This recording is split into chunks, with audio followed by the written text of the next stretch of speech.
শিখতে পারবেন কিভাবে একটা কুইজ অ্যাপ তৈরি করতে হয় ফ্লাটার ব্যবহার করে।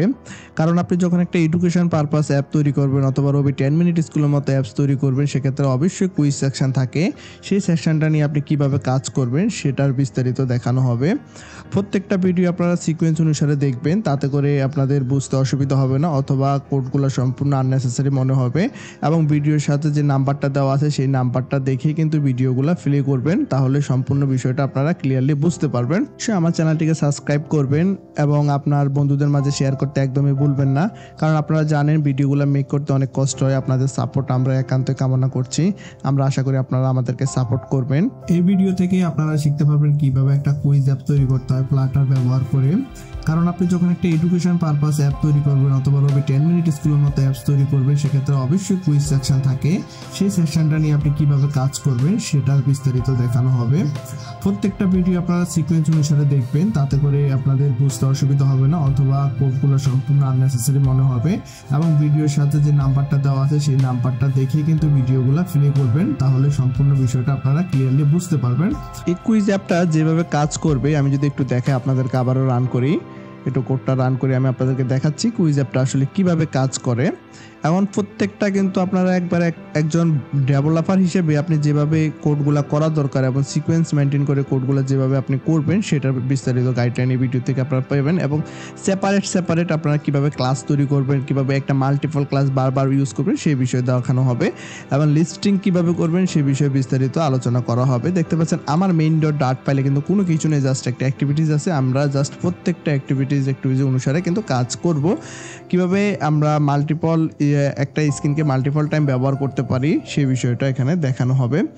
দেখেন আমি কুইজ অ্যাপটা রান করেছি, দেখেন 10 মিনিট স্কুল আমি রেখেছি এখানে। এখন যদি কুইজ স্টার্ট করে দেখতে পাচ্ছেন এখানে বাটন আছে, আমি যখন বাটনে ক্লিক করব দেখতে পাচ্ছেন এখানে কিন্তু আমার ডাটাগুলো এখানে চলে আসবে। কারণ এখানে আমি এই ধরেন এপিআই থেকে ডাটা নিয়ে আসলাম অথবা ফায়ারবেস থেকে এখান থেকে আমি ডাটা নিয়ে আসতে পারবো। তো যখনই আমি এখানে ক্লিক করবো বারবার কিন্তু আমার অ্যাক্টিভিটি চেঞ্জ হচ্ছে। আপনারা নিচে লক্ষ্য রাখেন, দেখেন সবগুলো চেঞ্জ হচ্ছে, দেখতে পাচ্ছেন আমার রেজাল্টগুলো চেঞ্জ হচ্ছে। আমি যখন পিক আপ করবো, আমি যে কোশ্চেনটা পিক আপ করার সাথে সাথে কিন্তু আমার আরেকটা নেক্সট কোশ্চেনে চলে যাবে। আমি যখন আবার পিক আপ করবো নেক্সট কোশ্চেনে চলে যাবে।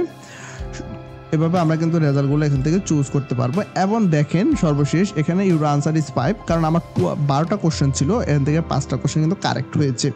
তো কীভাবে আমরা বুঝবো কোনটা কারেক্ট হয়েছে এবং কোনটা রং হয়েছে, দেখেন এখানে যেটা সামনে আপনি রং কালারটা দেখতে পারবেন, কালারটা কিন্তু আপনি চাইলে কাস্টমাইজ করে নিতে পারেন, কোনো সমস্যা নেই।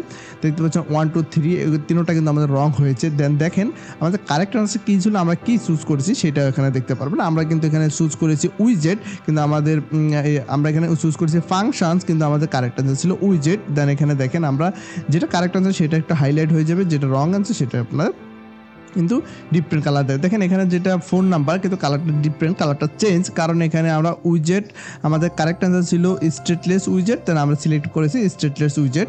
দেখতে পাচ্ছেন এইভাবে কিন্তু আমরা সেপারেট করতে পারবো। এবং দেখেন আমরা কিন্তু চাইলে কিন্তু কুইজটাকে রিস্টার্ট করতে পারবো, আবার নতুন করে কুইজটা স্টার্ট করতে পারবো। এবং আপনারা এই অ্যাপস থেকে এই যে আপনি যে মার্কগুলো এখানে নিয়েছেন, 5টা মার্ক নিয়েছেন, এটা দিয়ে কিন্তু আপনারা তার একটা প্রোফাইল ক্রিয়েট করতে পারেন, যেখানে সে প্রত্যেকটা লেসন শেষে যে কুইজের যে ফলাফলটা থাকবে সেটা নিয়ে কিন্তু আপনি এখানে তার প্রোফাইলে ইমপ্রুভ দেখাতে পারেন এবং একটা পয়েন্ট সিস্টেম করতে পারেন, যেটা দিয়ে সে আসলে আবারও কুইজটা রিস্টার্ট করতে পারবে যার পয়েন্ট হলে। সেই বিষয়টা কিন্তু এখানে দেখাতে পারেন। অবশ্যই আপনি ব্যাকএন্ডে ফায়ারবেস ইউজ করতে পারেন অথবা আপনার এপিআই থেকে ডাটা নিয়ে আসতে পারেন। এবং আপনারা কীভাবে একটা ডাটা মডেল তৈরি করবেন, যেমন দেখছেন এই যে ডাটাগুলো এগুলো আমাদের ফায়ারবেসে থাকবে, আমরা জাস্ট এখান থেকে এই ডাটাগুলো এখান থেকে নিয়ে এসে অ্যাক্সেস করব। কীভাবে অ্যাক্সেস করবো সেটা আমি আপনাদেরকে দেখাবো এবং কীভাবে একটা ডাটা মডেল তৈরি করবেন, আপনারা ডাটা মডেলটা কীভাবে তৈরি করতে হয় সেই বিষয়ে আপনাদেরকে একটা ভালো গাইডলাইন দেওয়ার চেষ্টা করব। অবশ্যই ভিডিওগুলো আপনারা সিকোয়েন্স মেনটেন করে দেখবেন, তাতে করে আপনাদের কোডগুলো আননেসেসারি মনে হবে না। এবং অবশ্যই আমার চ্যানেলটাকে সাবস্ক্রাইব করে নেবেন, কারণ এরকম আরও ইন্টারেস্টিং ভিডিও পেতে আপনাকে হেল্পফুল হবে। এবং আপনারা জানেন যে ভিডিওগুলো মেক করতে অনেকটা কষ্ট হয়, কারণ আপনাদের সাপোর্ট আমরা অবশ্যই চাই। কারণ আপনারা যখন আমাদেরকে সাপোর্ট দেবেন, কমেন্ট করবেন, ইন্সপিরেশন দেবেন, সেক্ষেত্রে আমরা ভিডিও মেক করতে উৎসাহিত হই। তো সেই বিষয়টা আপনারা মাথায় রাখবেন, কারণ আপনাদের কাছ থেকে আমরা কোনো কিছু চাচ্ছি না। যদি এই প্রজেক্টটা সম্পূর্ণ করতে চান তাহলে অবশ্যই আমার প্লেলিস্টটা ফলো করবেন। ধন্যবাদ।